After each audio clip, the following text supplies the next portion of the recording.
नमस्कार, मैं आपके लिए एक कहानी लेकर आई हूँ जिसका शीर्षक है लोकल मायका। यह कहानी इंदौर शहर की है। यहाँ रहने वाली एक माताजी जिनकी दो बहुएं और एक बेटी है। बहू का नाम क्रमशः अनु और पायल, दोनों जेठानी और देवरानी है। अनु बड़ी बहू है और पायल छोटी बहू है। दोनों आपस में बातें कर रही थी। चलो भाभी, आज दोपहर का काम तो निपट गया? नहीं तो किसी के आने से दोपहर के 3 बज ही जाते हैं। खाना वगैरह भी देर से होता है न? अनु ने कहा। हाँ छोटी, काम तो निपट गया, पर अचानक कोई गर्मी में आ जाए तो हमें कितना परेशान होना पड़ता है। फिर पायल ने कहा। पता है अनु, अपनी सोहा दीदी की पिछले महीने सर्विस लग गई। अब वो हमेशा यहाँ अचानक नहीं आया करेंगी। वो तो हमेशा मौका पर चौका मारती थी और हम लोग उनकी आवभगत में परेशान हो जाते थे। आखिर वे बिना बताए जो आ जाती थी। अब तो उनसे चैन मिलेगा। हाँ हाँ, मुझे तो पता है। पिछले महीने ही तो सोहा दीदी नौकरी लग गई। चलो अच्छा है, अब वो केवल छुट्टियों में ही आएगी। इतने में दरवाजे पर घंटी बजती है। तभी उनकी सासू माँ अनु को आवाज लगाकर कहती। अनु, ओ अनु, देख तो इस वक्त कौन आया है। दोपहर के 3 बज रहे हैं। अभी कौन हो सकता है, मन ही मन कह रही थी।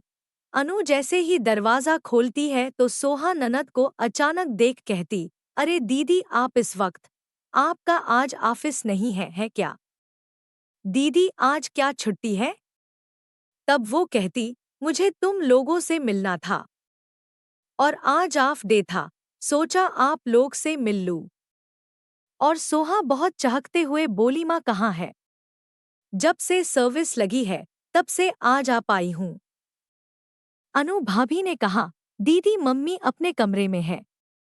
तब सोहा मम्मी से खुश होते हुए बोली। मम्मी देखो, मैं आपके लिए कुछ लाई हूँ। फिर उसकी माँ अनु से कहती। जा पायल को बता दे सोहा आई है और चाय नाश्ता भी ले आना। जैसे ही पायल के पास अनु पहुंची तो वह पूछने लगी। कौन आया है अनु, वो भी इतनी दोपहर में? तब वह बोली। सोहा दीदी आई है और कुछ लाई भी है। उनके हाथ में 2 बड़े बड़े पॉलीथिन बैग भी है, शायद साड़ी के पैकेट लग रहे थे। इतना सुनते ही अनु बोली। अब लगो उनकी आवभगत में, पता नहीं हमें चैन कब मिलेगा। अब शुरू हो जाओ काम में, अभी अभी तो फुर्सत हुए थे। चलो भाभी, आपको बुला रही मम्मी जी।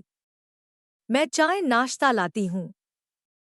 जैसे ही पायल उनके पास पहुंचकर देखती है, सोहा दीदी के हाथों में साड़ी की पॉलीथिन है।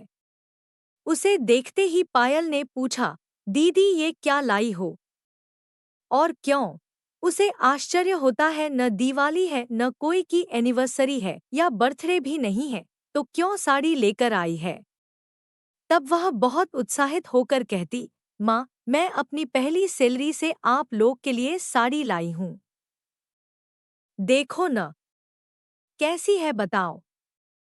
तब अनु भी आकर देखती है। अरे दीदी, ये क्या?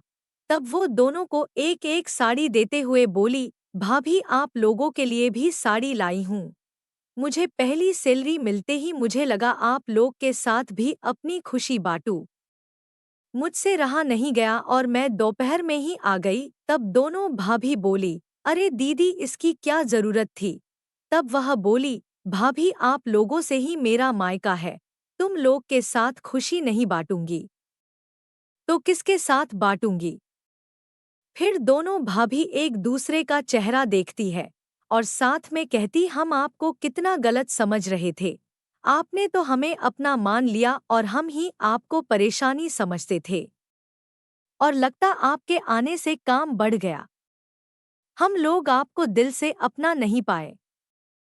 तब वह कहती। माँ, कितने दिन साथ देगी? मेरा मायका तो आप लोगों से है, मैं कुछ लेने नहीं आती हूँ। मुझे तो आप दोनों का प्यार ही चाहिए, ताकि कभी मेरा मायका न छूटे। इसलिए मैं चाहती हूँ कि आप लोग मुझे अपना माने और साथ न छोड़े।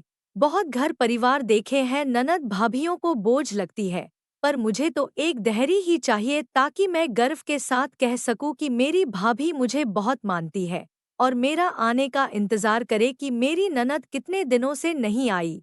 बस आगे क्या कहूँ। इतना सुनते ही वो दोनों ही आंखों में आंसू भरकर कहने लगती, अरे दीदी आप सही कह रही हो, मेरी भाभी जैसे ही हम लोगों की सोच हो गई थी।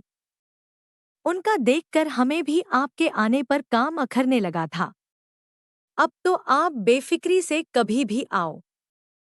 आपके लिए इस घर के दरवाजे हमेशा के लिए खुले हैं। दोस्तों, जब ननद रानी का लोकल मायका है तो उनके आने पर काम बढ़ने के कारण ननद के ऊपर गुस्सा आता है। वो कभी रह नहीं पाती है और मौका मिलते ही मायके वालों से मिलने पहुंच जाती है। ये मायके का मोह ही होता है जो कभी एक लड़की के लिए कभी खत्म नहीं होता। यदि भाभी से प्यार सम्मान न मिले तो बुरा लगता। भाभी यदि दिल से उनका स्वागत करें तो दिल में बहुत अधिक खुशी मिलती है। चाहे लेन देन भले ही कम हो पर मन में मैल न हो, यही दर्शाने की कोशिश है। तो आपको यह कहानी कैसी लगी कृपया कमेंट करके बताएं। वीडियो को लाइक और चैनल को सब्सक्राइब कर दें। अगर हो सके तो अपने दोस्तों को, अपने जानने वालों को, आपके पास जितने ग्रुप हैं उन ग्रुपों में मेरा यह है वीडियो का लिंक सेंड कर दें, जिससे कि सभी ग्रुप में यह है कहानी पहुंच सके। धन्यवाद।